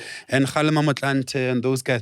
Ria Pierre was also there. And Ruel Koza was there. So there's a lot of... Roll calls. Yeah, That's yeah, Kuto Teleli's uncle, by the way. Yeah. Roll calls, a net bank guy, big corporate guy. Yeah, lots of powerful So Saki Makozoma in the movie as well. I didn't know he was around there as well. He's a super businessman now as well. Saki Makozoma comes in because Frank Chikane takes him to the students via the South African Council of Churches. So you remember at the time, the political parties were banned. So the only few organizations that could move around was the South African Council of Churches. Whoa. But then the comrades were using the South African Council of Churches to, to support the comrades. So Frank Chikane enters and then gives the students Saki Makozoma to run with. And Saki Makozoma today is one of the richest men in the country. Literally. He was one of the guys that helped the students with funding, with resources, and etc. So Ernest is who? So Ernest then becomes the SRC president during I'm the saying time. in real life, who's Ernest? In real life, Yeah. he's the former NAFSFAS president. Now he was. Yeah. Ernest Koza is the real name, real person. real guy. Yeah. But at the time, he was the SRC president. And he went through all of that. He was the Mokaba Dlamini of the time. He got He's still arrested. alive, He yeah. got He's still arrested. alive. He Yeah, went to- one of the board members of the NSFAS. Yeah. So he got arrested, and then he went to solitary confinement and whatnot. And most of those students, the SRC. So then why are these politicians moving like this, bro, if they were there in the struggle, bro? Yeah, that's quite interesting because when we did like a launch of the trailer, Yeah. and then they all came out. Bucks was there. They like all the top dogs were there, and they watched the trailer, and everybody got so emotional. I remember Reverend Frank Chikane, literally in tears, saying, "When I look at the state of our political landscape right now, it brings me to tears because when I look at this, I remember that our freedom wasn't free, and we're treating it like and everybody, even that the Castle Matale said the same thing. Yes, He was like, so there's something that's happening with the movie where the Mahotmans Arona, it's moving them also, but it's also conscientizing the young ones. So there's something Man, can it beautiful move happening. them to do bad? But the thing is, when I watch the movie and I see how much those guys suffered, like solitary confinement, surviving or bullet wounds, getting shot at, getting hunted down like rats, it makes me feel like maybe that's why today they're like, I personally paid the price. Maybe that's why they are so. You think there's a sense of entitled. entitlement? Man. I feel like that. Like, Yeah. like where were your fathers? Kind of thing, when we Now were. it's time, it's our time. Yeah, because we were the ones getting tortured. Yeah, I always feel like when there's a bigger cause, small things become small. And I think maybe we're also suffering because we can't really define what the big cause is right now. And so then we can relax, we can chill. But it takes young people to make noise about a cause. That's why I think the movie is relevant. Yes. Because if young people don't say Afrikaans is the big cause and they start burning stuff down, it's like then nobody moves. But when we get into this sort of lull, where it feels like there's no... We're in cruise control. We're in cruise control. Yeah. And then people relax. People find, opportunities to eat and do whatever, So what I think the movie should do, it should help young people define what's the big thing. Yeah. Because if we as young people, if we were to define that cause now, we would take to the streets and nobody could stop us. Yeah. If we could define, instead of going, this hot man's are doing, no. We need to define for ourselves what is the big thing. And then once we define it, we'll take to the streets, the hot man can't stop us. Bro, and it's so profound because it's June 16 this week, right? What do you think the youth of that time, that generation would say about the youth now? Because I feel like there is issues that we are facing, but everyone's just talking about it behind the screens. Yeah. Without actually doing anything. Yeah, and I think, it's quite interesting because some of that youth from 76, they're still here. Yeah. So I still engage with them, right? It's funny. One of I won't mention who. We were at some house and we were basically sitting around the table telling us about the atrocities of 76, but we're drinking 6,000 Rand Merlot, And there's a fireplace there. And there's a personal chef. I'm like, you know what I'm saying? It's like, even though we're trying to really feel what you're saying, but I'm like, this mellow is going down. So there is it's a mind fuck. It is, and it's hard for them to really express the challenges. You know what I'm saying? And that's why I think movies like this are important because you see it and hopefully you have a visceral and you feel the pain. But talking about it now, it's hard. It's hard to explain to a young person, I couldn't walk from here to there without somebody saying, where's your pink card? That's what happening at that university. They needed to carry pink cards. They had dumb passes. I don't go into that. And so for me, it's like they try to tell us how they feel about what's happening, but it's impossible because today. And that's why I don't put it on them to define our moment. It should be us that define our moment and then galvanize around it. Bro, it's so crazy when I watch a movie like yours and all the struggle movies, right? I don't know if you feel the same way, so, but every time I watch them, man, I just feel like going out the house and the first white person I see, I just want to slap them, bro. Yeah, it creates anger. It creates anger, bro. Yo, bro. There's a lot of anger. Yo, bro. It creates a lot of anger, dog. You start tweeting, dog. Like, what the fuck, bro, No, but in the movie, anger, in the movie, there were some white people that were for the students. Yeah, there was the priest. Like Reverend Bill. Priest. That's what I remember. Best Nadia, who I didn't really go into his story. Best Nadia was a great character and whatnot. So yeah, but fair enough. I understand. Okay. Yeah. In your research, did you meet one of those soldiers who were at the campus, and how did they reflect on the cruelty that they meted out on black kids? I had two reactions, right? One said, look, we were doing a cause for Christ. They were basically told them the fucking Bible, bro. They were like, communism is the devil, and these people are communists, and if we stop them, we're stopping the devil.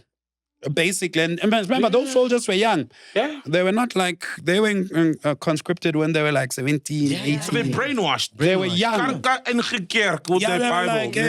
really were doing the Lord's work. Right? The other one was he went through the whole truth and reconciliation thing, and he accepted the damage that they did, and in fact, he encouraged for the movie to happen, and it was motivating. Wow. I'll tell you a funny story about that. So we were struggling to find white people to play those soldiers. We couldn't. For weeks. Wow. We couldn't find white people Wow. to play those characters. We struggled. And then the last 3 days of shoot, the Freedom Front Plus in Limpopo said, we heard you need white people. You don't like black? Say less. Let me show you a trick. So they came up. Shout out to Freedom for Black. They always trusted They them. gave us white people, bro. They were so happy. They came It sounds to like the- they were not acting. Yeah.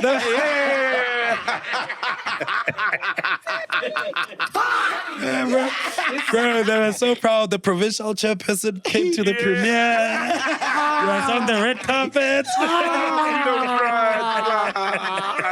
They were rocking. But it's the power of that story, yeah. Is this because the white actors that are available, they were declining the roles because it was just overwhelming for them Yeah, to so play? we don't actually know, right? So they would say yes and then don't come. Wow. So we don't know, is it the rate? Yeah. Is it the subject matter? Yeah, the subject Is matter, it because I we're think. in Limpopo, they don't care about the cameras, they just farm workers, the farmers, you know what I'm saying? Yes. So it was difficult. We didn't know what it was, you know?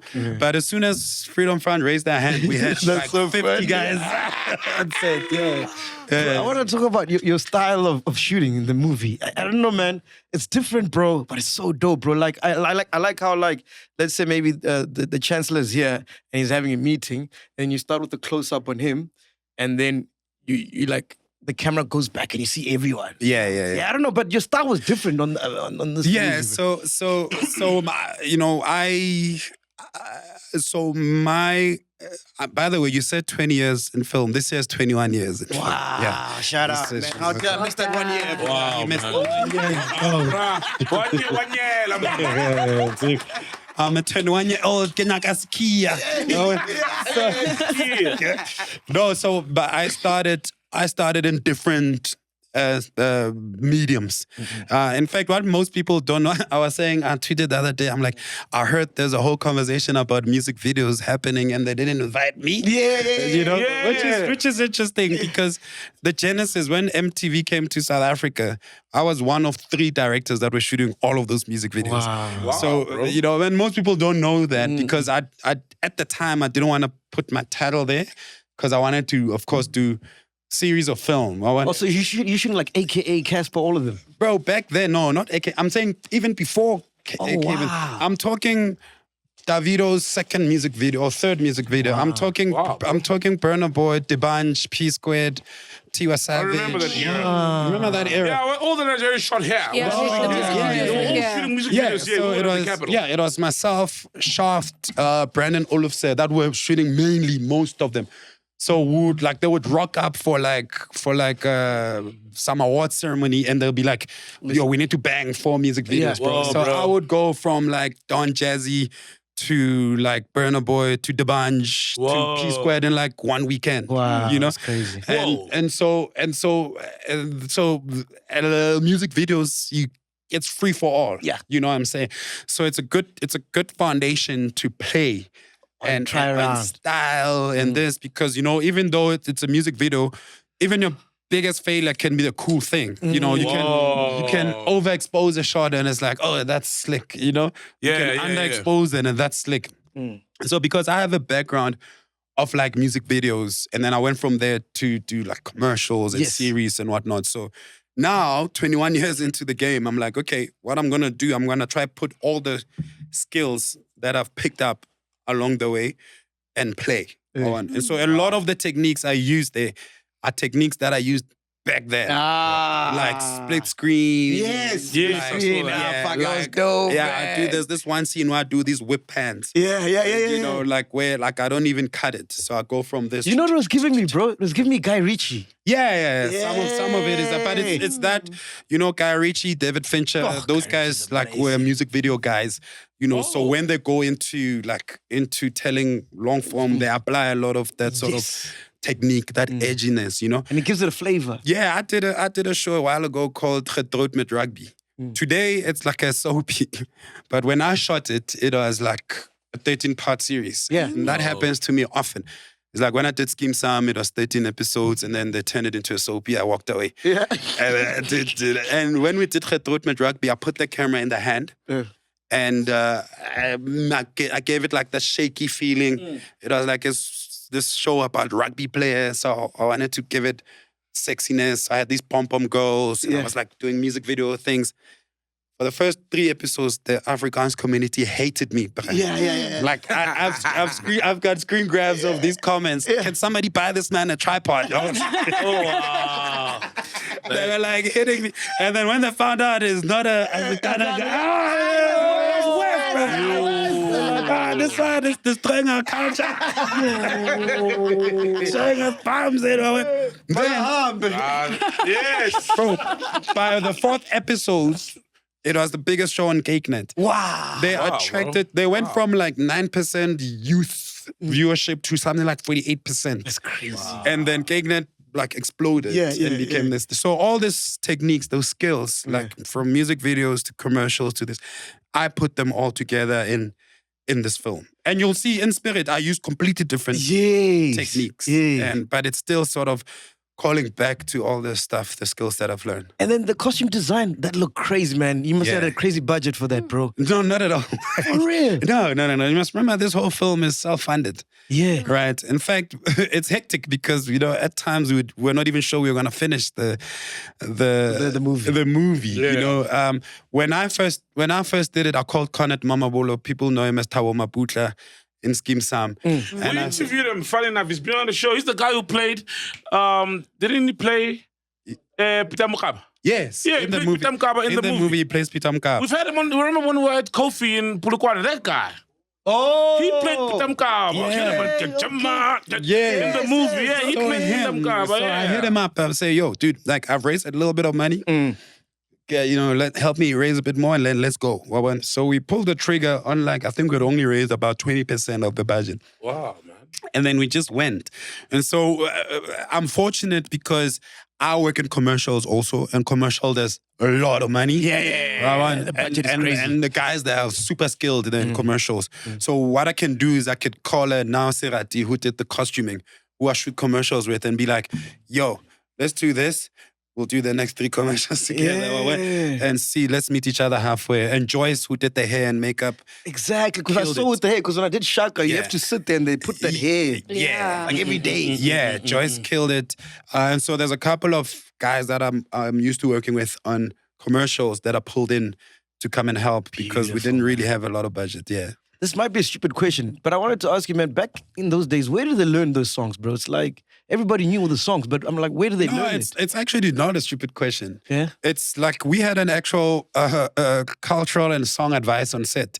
A guy called Felix Malapan. We call him Commando Felix Malapan because he was one of the student activists and whatnot. So he would come and school those kids where the genesis of the songs came from. And the genesis of the songs was essentially like, sitting as a group. Yes. Right? And you're talking. And then it just starts. Wow. Right? And somebody would say, maybe somebody said something about Bota. Yeah. And then somebody says, Bota, Bota. Yes. If it catches, it catches. If it doesn't catch, it doesn't catch. Because my thing was like I was looking for Sepedi and things, and I couldn't find them. Yeah. Right? So I was like, yo, how come all these songs are Zulu? Yeah, we're in Limpopo. I'm like, we're in Limpopo. Where's those steady songs? They're like, bro, it wasn't for a lack of attempt. They tried to say Retaba Tuncha. Tuncha. Doesn't sound like Tuwula.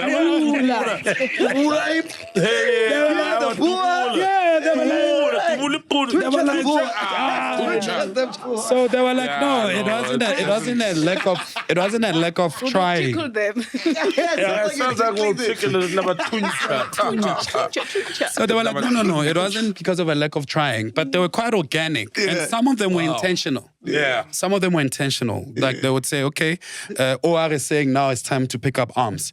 So then the poets and the musos in the group would then say, okay, we need to come up with militant stuff now. Oh, they say, okay, we want Mandela, we're going to negotiate Mandela to be released. I want Oliver Tambo, yeah, okay. Let's go with that. So it was, some of them were intentional. Yeah. Some of them would just be guys chilling and then it would just come on. Bro, you gotta tell Saul, because remember he keeps mentioning he used to shoot commercials, right? Yes. I still do, yeah. Please tell him about the OR Tambo situation. Oh, the airport. Yeah, the airport situation. The story is oh so my God. funny. So I think I'm still the only director who ever shut down OR International for a commercial. Yeah, it was like, it was for KFC. And the concept was like, these guys are on a travelator, and then as they're on the travelator, they look, and then these guys are having this KFC burger, and then now people walking backwards because now they want the burger, and then the travelator packs up. But that's the ad. It's simple. Everybody in the crew, the client, everybody say, "You don't want to do this at like Lanceria or somewhere where we can manage, Have control, yeah. have control Small enough to control. I'm like, niggas, I'm Tebogo Malope. Give me a fucking order. I want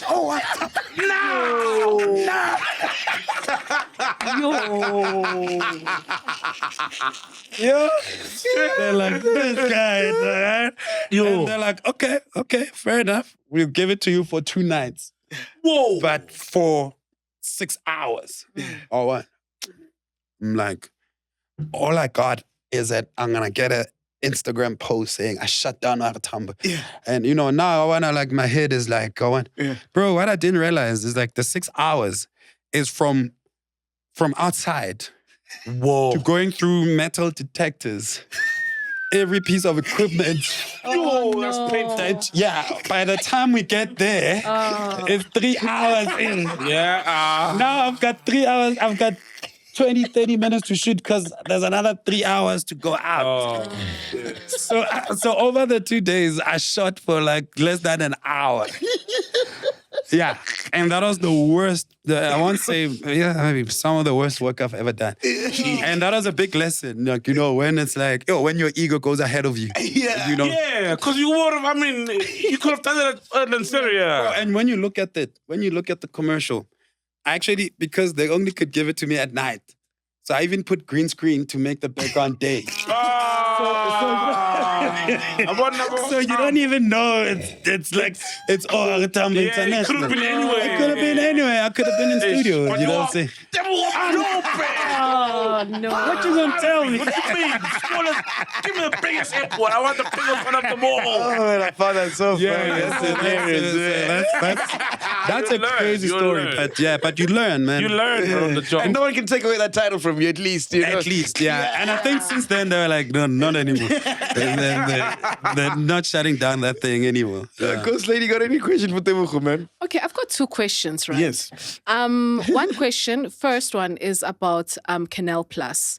Like, as someone who's in the industry, how has it really honestly impacted the industry? We may hear what the changes and the job losses, but what exactly inside, like, is happening?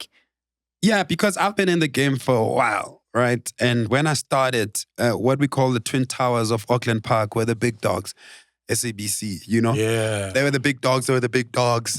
And then Mzansi comes, and now there's the Twin Towers of Randburg. And then the people were panicking. They're like, oh my God, now is SABC gonna die or whatnot? So my feeling is that, look, I haven't really dealt with them yet on a personal level, like on a production level to know what they bring. But I'm always saying if people are willing to put billions behind an industry, it means there's something there about that industry, right? They could have bought, what is multi-choice of Botswana? DTV. Yeah. I don't know, but we get DTV, you. I'm But sure. You know what I'm Yeah, saying? I get you. And so, and that's the thing. At the end of the day, is like the big are gonna keep eating each other up. Yeah. And if you look around the world, everybody's consolidating. I think Paramount just bought Warner Brothers. Warner or something. Brothers. It's a big deal. So there's it's always like the big are always constantly gonna do that. But when you get bored, it means there's value there, right? Because they're not only just buying the name, they're buying the content. So the positive that I look at is that we're doing something right for all these multinational companies to want to come to here. come here. And so for us, it's about how do we navigate then through whatever is happening.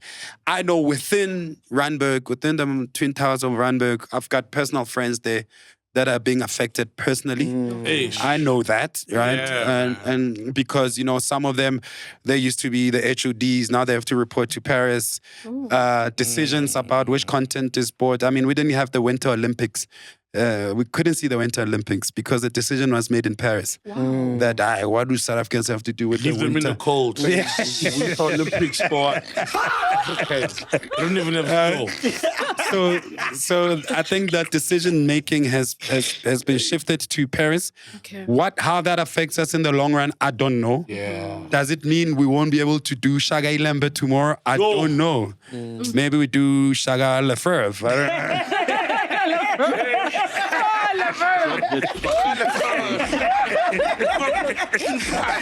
From the south of France.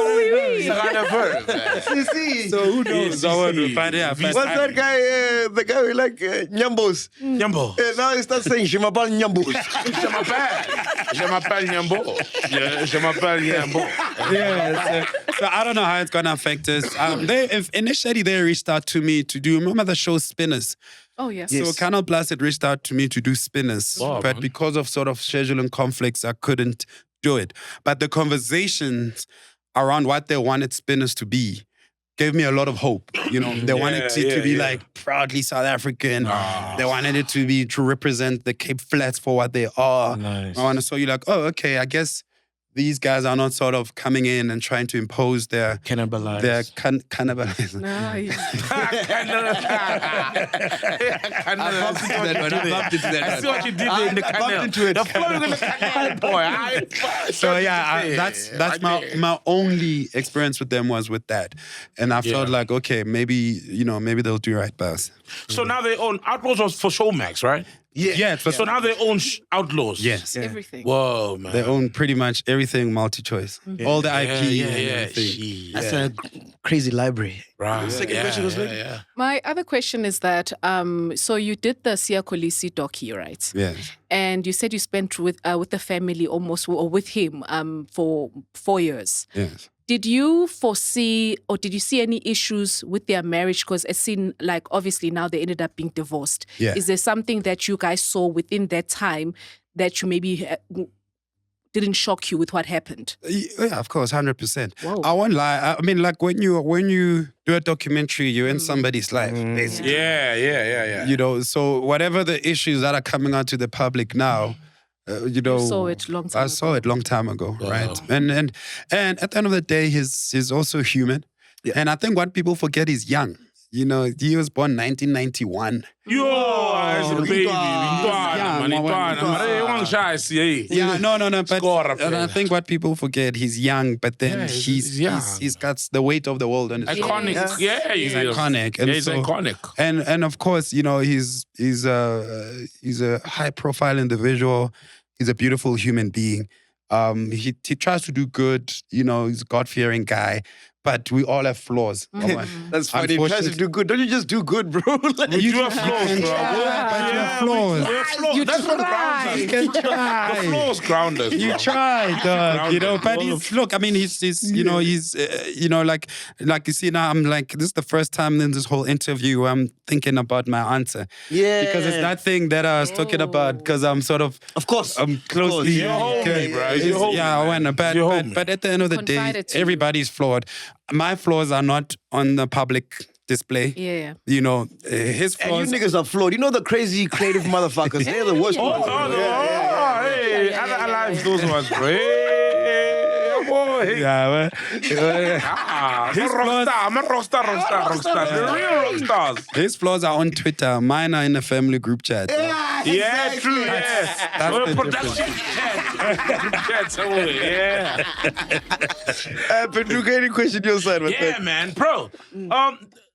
The economies, man. I remember I saw this other week. I saw this podcast. It's also like a film podcast, and the guys were talking about what's his name now, Leon Schuster, right? Yeah. And because me as a kid who grew up in South Africa, it's like he should be like super wealthy Yeah. with all the films he's done, you know? Yeah. And they were talking about the economics. Yeah. And one said that Leon Schuster said, nah, he just does a movie to survive the year. Yeah. So with this project you did now, down the barrel of a gun, studying under the barrel of a gun, what are the economics looking like? Are you even going to make money? Because I know Stekeniko, they're suffering. Yeah. You know, they've got Sarafina now running in Stekeniko. No way. For the month of June, because yeah, too. But generally, the past 5 times I've been to the movies, it was the two of us. Yeah. Yeah. They're in the movies. Yeah. So like, Unless we are premiering a podcast. Hey, Yeah. Whose podcast will you premiere at the Stekeniko? My soul's neighbor. He doesn't know my soul. No, Mac, you already said, you got already to try. mentioned him. You're going to drink. Yeah, you're gonna drink because You already mentioned him. You mentioned. Black coffee, yes. Yeah. That's a third. That's a third one. Yeah. So when you approach, like, number one, what's the Yeah. the investment? How much is it? What are you gonna make back? And how are you gonna make it back? Because Yes. I really want you guys to make money, man. We need more stories, authentic South African stories in the big screen. Yeah, that's why I mentioned earlier that because of COVID, two things were affected majorly. Two things: the church and cinemas. Right? People were like, I can watch church on YouTube. Yeah. You know, I don't have to go there. Facebook Live. Facebook Live, Streaming whatever. model there, yeah. Oh no, I can sit at home and watch Spider-Man. Yeah. And I think, I think because of that, we've lost some magic of being in a crowd of people and experiencing the same thing. And let me take it back a bit before I get to the economics. A while ago, I wrote a paper called Cinema as Church. Because for me, I'm a preacher. I'm a PK, by the way. Oh, wow. And so a lot of my, you'll see a lot of my. Now that I mention it, Bishop Sono. you'll start seeing it. No, Bishop Sono is my spiritual father. Oh, your spiritual father. It's not my biological one. Yeah. Okay. But there's when you think about a cinema, you go park your car and you see an auditorium, and then you jump out and you walk with people that you don't know. Right? Same at church. And then you get there, you grab popcorn and cool drink. You get to church, you grab sly lolly, you get wine and bread. Yes. And then you sit down and then they warm you up, like songs of praise and worship. You sing, you watch trailers. And then eventually the priest goes to the stage or the movie comes out on screen. It's this light that shines from the sky and beams onto the screen. Wow. And you hope that something illuminating is said that affects and changes your life in a significant way. And at cinema should be the same, right? So there's this light, this beam of light, boom, onto the screen, and wow, there's something that happens in that movie that changes. You walk out there feeling different. At church, it should be the same. That man of God caught a beam of light from God, and he says something that transforms your life in a significant way. Yeah. Now, when you experience that with the people, where even when you take out your phone, you feel embarrassed. And then everybody says, hallelujah at the same time. Ooh. And everybody said, praise God, and everybody claps. It's a completely different energy than being by yourself on the couch. So for me, that's why I'm so passionate about cinema. Because once you sigh together, or you laugh together, or you cry together, and you walk out there, you go, you're the only one laughing because you're the one who got the joke. Yeah, and then you still and you feel like, yeah. And then, now when we were watching people walking out of the screenings at cinemas, they're going, Viva Mausi, Viva! Viva Mausi, Viva! Viva Mausi! The guy who played Ernest Cosmo. His name is Incredible actor. So, you watch people without anybody telling them, go out and they go, Viva Mausi, Viva! And then everybody goes, Viva! Yes! Now, you can't experience that thing when you're sitting on the couch. Now, am I an evangelist who's all alone, who's crying out for a dying craft or a dying medium? I don't know. I hope not. I hope I'm a prophet who's prophesying about its resurrection. Because I believe in it. I believe that cinema did not die. Cinema has always been here. And that COVID gave it a bit of a shake. But if we create more and if we preach more and if we come to platforms like this and you guys help us to spread the gospel, we can start seeing more people go back. Beautiful. The economics of it are like we make it ourselves, so we own the IP. Beautiful. Right? And then hopefully we find clever ways. So when I did Spirit, for instance, I did events. I remember I did Spirit as I was shooting Spirit to raise money for catering. I did a comedy show with Celestine Tuli, Kachisolidija, and Pop-Pops, and then raised enough money there so I can pay for catering. Wow. And then I did a show with Langama Vuso and Manana in Durban to pay for equipment. Yeah. And then I did we played the score with a symphony orchestra where we raised money to pay for that. So it's about filmmakers trying to find creative ways to raise money to make it happen. Yeah. My thing is, because it's self-funded, we find ways to raise the money to do it. After we do it, we'll hope, we pray, we push, we market. We come to shows like this. People go to the cinema. Those people at the cinema create enough buzz, and then a streaming platform says, I want it. Yeah. And then so the first tier of a return is cinema. Then hopefully the second tier is like a streaming platform. And then we can have deals like in-flight and this and XYZ. that, and then and then syndicate all over the world. And then we get brands that come on to play and they product placement and Yeah. stuff like that. Yeah. So that's the model. I started the model with Spirit. I'm sort of iterated with Studying Under the Barrel of a Gun. And perfecting it. And after this, I'm shooting another movie, a heist movie that hopefully I perfected on the third one. Is it based on a true story, the heist movie? No, it's not based on a true story. But I think when people see it, they're going to think I did a Spirit trilogy because there's a connection between the three films. Whoa. It's not based on Skim GP or anything like that. No, but by the way, he's And you interested. did in the Skim Sako. No, Skim Remember, GP you is started in Skim Sam. no, What's Skim man? no, Skim They're running a GP scheme is there. interested in partnering with me on the heist film. Wow. For real? Yeah, so we haven't concluded the deal, so maybe I'm putting him on the spot. Nah. But he's interested in coming on board, and we Shout do out, that third iteration of Tebogo. this business model. Man, thank you so much for your time, man. I wish you all Thank the you. best with your future endeavors, man. And where can people check out the movie and Yeah, so another crazy thing is that we went directly to Stir Chemical. Yeah. We were like, we're doing this ourselves. It's like when Kalawa Jasmine came out, they were like, nah, we're gonna sell out of the boot of our car. Yeah, we're not gonna straight. have a record label. Or Direct. Yeah. So, we didn't go through a distribution company. That's why it's even heavier lifting. Yeah. That's why platforms like this help us. Yeah. But you go to Stir Chemical, we've got 6 Stir Chemicals running. Yeah. Mall of the North, which is where the story happened. Yes. And then Mall of Africa in Pretoria, Brooklyn. Southgate, Eastgate, Rosebank, The Zone. And that's and Mall of Africa. Beautiful. No wonder I didn't see the Carnival City. It's not at Canal. I was trying to watch it last week. Nah, yeah, it's I'm not very there. close to it's it. not there, yeah. So please, guys, check us out. Barrel of a Gun movie on social media. and Can we stuff. play the Studying trailer under the without barrel of a getting gun. copyright? No, you can play the trailer. Oh, by the way, we did a soundtrack of it also. Nice. So we released the soundtrack. Shout out to Bash and them at Sony. Best Oh, Jim- Bash V. Because Bash Bomalachi and them there. Bomalachi and Yeah. the gents, they It's Sony, yeah. approached me. They were like, yo, you're recording Peanuts Amzabalazi again and whatnot. What are you doing with them? I said, I know, let's drop a soundtrack. So there's a soundtrack on all the DSPs. Yeah. So if you go Studying Under the Barrel of a Gun on iTunes, on Spotify, you can go sing Isoja. Awesome. Shout out, Awesome, man.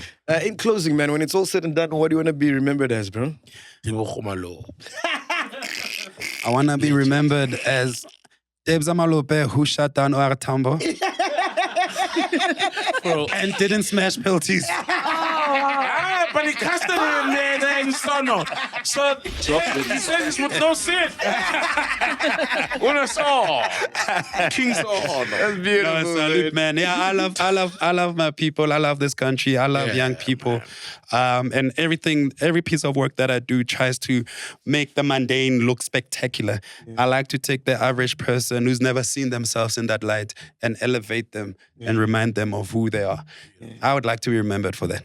Beautiful, man. I know you love literature, so I got to give you the best-selling book in the country right now. Oh, salute. Yeah, this is my biography. Maybe you can turn this into a He could docu shoot one day. something about Yeah, it. bro. Yeah. A dope movie, my nigga.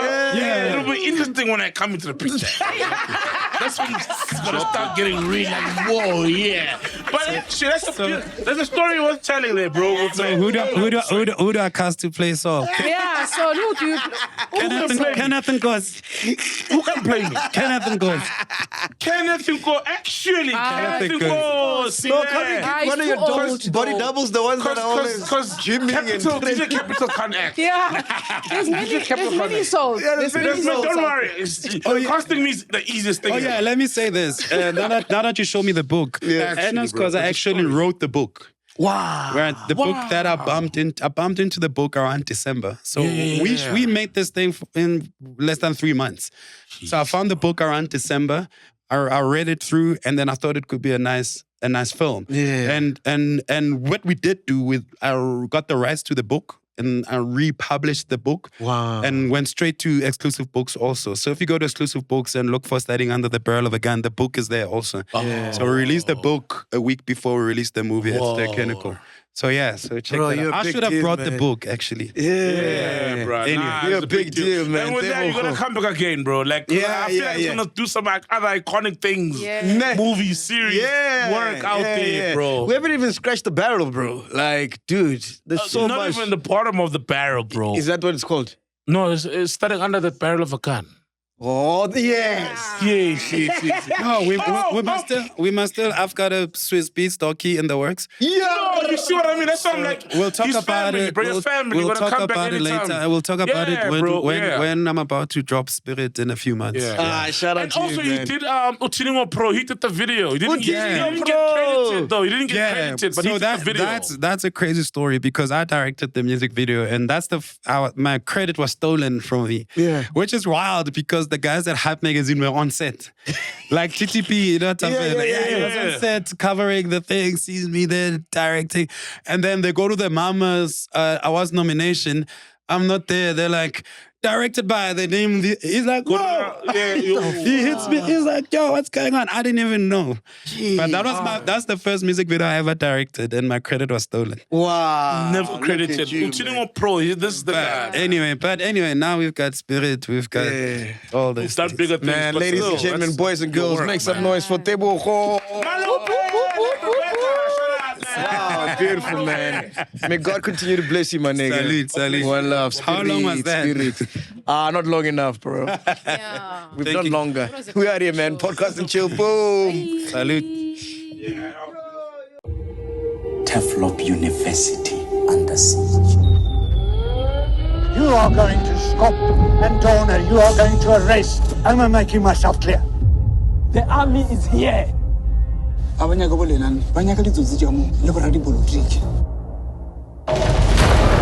happened to this place?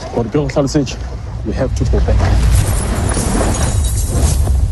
If you want to dismantle the system, you must first understand the legal scaffolding that holds it in place.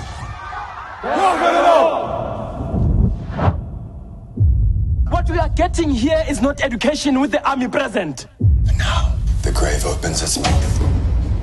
This is war. When I want to pay more, Go against the state, try and be a hero, because this is what will happen to you. The state accuses us of siding not only with students but with terrorists. Torture. You're a sellout.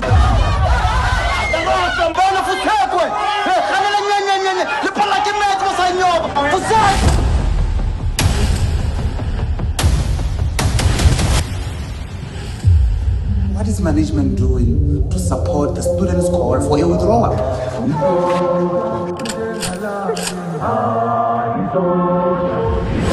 No man, no matter how many tankers he has, will reverse the course of events. Today we say it starts with liberating the mind of the student. Then, June 12, 1986.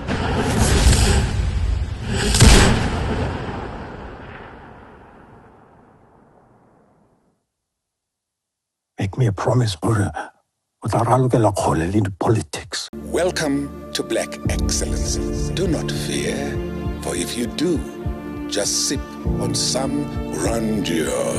And if you still do, ask ourselves, what would Mapapunzi do? Parama chila, itlesha lefiki. Ungoyigi, even if when they ask you, how sabiini, do not fear. For if you do, just say, Anistivi. This is the medicine of censorship. This is the pill. Which one is that one? Podcast and chill.